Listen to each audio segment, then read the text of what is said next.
गुरु चरण में लागैले प्रीति, गुरुजी हमें रीति सिखा दी।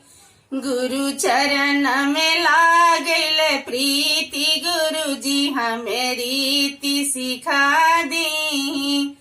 इस दुनिया में बहुत भटकनी, इस दुनिया में बहुत भटकनी, शस्त्र के ज्ञान सिखा दी। गुरुजी हमें रीति सिखा दी।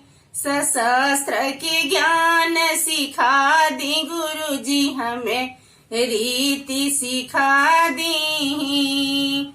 चित जल पावक गगन समीरा, चित जल पावक गगन समीरा, पंचरचित यह अधम शरीरा, डूबत नैया बचा दी। गुरुजी हमें रीति सिखा दी। गुरु चरण में लागले प्रीति, गुरुजी हमें रीति सिखा दी। गुरु चरण में लागले प्रीति, गुरुजी हमें रीति सिखा दी।